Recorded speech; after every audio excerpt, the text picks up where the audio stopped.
Somewhere along the coast of the largest ocean on planet Earth, Walden woke up like he did most days of his life. Almost automatically, he tiredly shut off his alarm, took his vitamin supplements, and shuffled out of his bed. Walden knew he had a lot to do today at the Quantum Research Station, so he quickly got dressed, skipped his usual breakfast of eggs and cheese, grabbed his coffee, and walked out the door to his car. Walden wasn't anyone special, but through countless hours of studying and preparing at university, he got his dream job of being a quantum engineer. He had never really put much thought into why he wanted to be a quantum engineer, but he just felt called to it.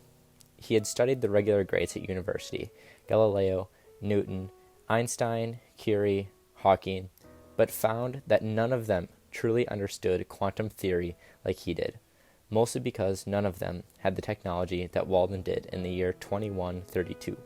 However, Walden also acknowledged and appreciated how much they did end up discovering with what inadequate technology they had.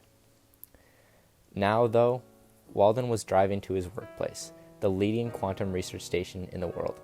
As a quantum engineer, Walden was researching the smallest things in the universe and finding out how to utilize them to advance what was called humanity. Over the past year, he had been working on teleportation using quantum entanglement. This truly excited Walden every day he researched it, and when he thought about it a lot, he was filled with childlike wonder and curiosity. What good this will do to humanity. If he could discover teleportation, the human race could discover whole new ways of maximizing time and energy. Moreover, quantum teleportation could lead to new breakthroughs in space travel and complete understanding of the universe. However, Walden was always pessimistic about the limits of humans. Time and time again, he saw how humans hated, ridiculed, and destroyed each other. And what made it worse, this destruction was almost for no reason at all. Of course, they always excused their actions for carelessness or for being human, but Walden saw through this.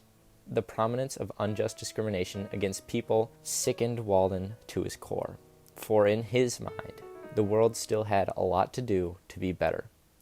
Walden himself knew that he could not escape these human limitations, but he tried his best to adjust himself accordingly. After reaching the Quantum Research Station, Walden prepared for quite possibly the most important day he had ever lived. Today, Walden was, for the first time, performing a human test on a quantum teleportation technology he and his colleagues had been developing for the past couple years.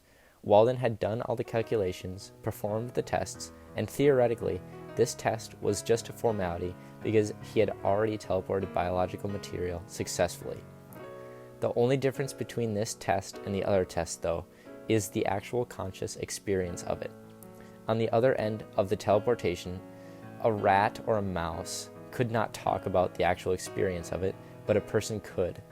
Because this quantum teleportation technology had been successful time and time again, though, with Walden's endless work, it was only fitting that Walden himself made the first conscious journey in human teleportation. Walden, although nervous, knew that his whole life had come to this point, and he had a feeling that this test would change the world so dramatically that maybe, just maybe, Walden's science could unite the people of the earth. So, when it was time for Walden to step onto the teleportation platform, he recited some of humanity's greatest scientific achievements. Electricity, the theory of relativity, X-rays, the 1969 moon landing, and many more. These events and discoveries changed the course of Earth's history for the better. Walden paused. But science has also been used for great destruction and domination. This new technology, I hope, will never be used for violence and anger. Rather, he spoke to his colleagues, let mine and your work be used for human curiosity and advancement. As he spoke these last words, he stepped onto the teleportation platform and signaled that he was ready to go. His colleagues spoke. 3, 2, 1.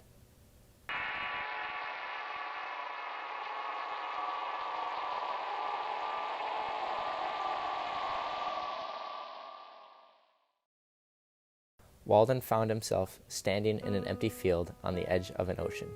He thought this place looked vaguely familiar, but it seemed as if something was missing. As he looked around, the only thing distinct was a woman on the edge of a cliff. He called out to her, "Hello, where am I? Can you help me?" The woman responded, "Ah, you're finally back. That was a long one." Walden, confused, asked, "What do you mean I'm finally back?" The woman said, "Oh yes, I forgot I have to tell you every time. We are where some humans call purgatory, but I prefer to call it the Great Remembrance." Walden asked, "And who are you?" The woman replied, "I am not one thing, nor am I the same for everyone. But in the past you have called me Mori. I know that you are confused at the moment, but this will all make sense shortly." "What do you mean it will make sense? I'm not supposed to be here. I was supposed to be teleported to the other side of the room, not a field of grass. And why do you keep saying that I have been here before?" Walden shouted.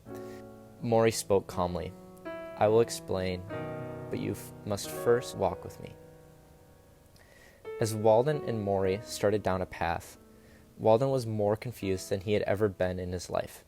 "Do you know what happened to me? Did the teleportation work?" he asked. "If you really think that is important right now, I can tell you. Your research on teleportation did eventually work, yes, but there was a small error in the quantum locator in that specific test," Mori replied. "Am I dead?" he asked.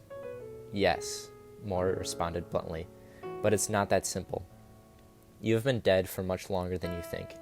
If I remember correctly, you have been dead for over 10,000 years on Earth." "That doesn't make sense," Walden stated. "I was just living, but how have I been dead for over 10,000 years?" "Because you have been with me all that time," Mori replied. As Walden and Mori continued down the path towards the sea, the sun was beginning its downward path in the sky. "You see," Mori started, "everyone comes to this place sooner or later, but you have been here far longer than anyone else I have ever helped." "And what do you do to help people?" asked Walden. Mori responded, "I help people remember their life, but it's a different kind of life. The kind of life that I help people remember is an illusion. It was, is, and never will be real. The life you just lived, I think it was a quantum engineer, right, was not real. It was in your head the whole time." "You mean to say that I'm not that person, the quantum engineer?" Walden asked. "Sort of," Mori answered. "You, in a sense, are that person because you and he are biologically the same, Walden. However, most of your experiences that you remember from the quantum engineer were not your actual experiences on the real Earth. So, in another sense, you are not that quantum engineer. Rather, the real Walden was only a slice of the quantum engineer that changed the world." "Well, what was I really like then? The real me, the real Walden?" he asked. Depressingly, like she had stated it many times before, Mori said, "In life, the real Walden was a shadow. Like a shadow, the real Walden was never truly real, never what he could be, and he was always fleeting. Like a shadow, the real Walden relied on the existence of something else to make him real, and even when that shadow was real, that shadow was only an outline of what it truly was, containing no true detail. The same goes for the real Walden. The real Walden was not interested in the raw details of life. He brushed over life like a boat on the ocean, never diving into the depths and simply keeping where it was comfortable. The real Walden never dove deep into science, art, history, math, philosophy, love, truth, friendship, health, and all the things that make life truly worth it. The real Walden gave nothing to anything, never sacrificing his comfort for growth, never allowing himself to be better. In other words, the real Walden was a mere spectator of his own life. Sure, he might have been a decent human, but he was nothing more than that. He lived a life of pure mediocrity," Mori finished. Processing this for a few moments, Walden walked with Maury in silence. By this time, they were nearly reaching the end of the path leading towards the ocean. The sun had started to set.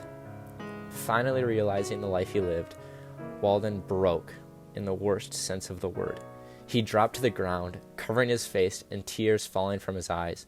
Walden punched and yelled out to the world, but his punches hit only empty air, and his cries soon became quiet whimpers.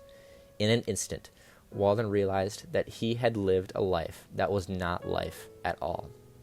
"How long have I been here again?" he asked Maury, standing up to walk again. "You have been here for over 10,000 years, and you have asked me to make you remember your life differently over 3,000 times. Each time you come back here, you ask me to change the way you remember your life. You have remembered being an artist, a musician, all different kinds of athletes, a writer, a scientist, a husband, a parent, a friend, and many more. The one thing that is consistent every time you ask me to remember your life, however, is that you never ask me to make you remember your real life. Usually, when people come to me, they ask to remember their life as it was one time. Then, after their first remembrance, they ask me to lead them to whatever lies beyond. But not you. You puzzle me, Walden, because you don't seem to want to leave this place. You remember over and over, but each time we have this conversation, you ask to remember your life differently." "Why do you let me do this over and over, Maury? Don't you get sick of me?" Walden asked. "Because," Maury replied, "I do not have the will to refuse you when you ask me to remember. I must do this, for I am Maury, simply the keeper of the great remembrance." The sun had sunk into the horizon while the pair reached a beach on the edge of the ocean.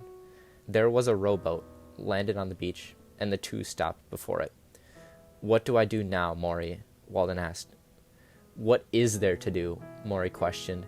"You've already lived your life, however miserable it was, and you've remembered thousands of other lives too. If you want, I can always make you remember another one, but once you ask me to leave this place, I cannot let you back."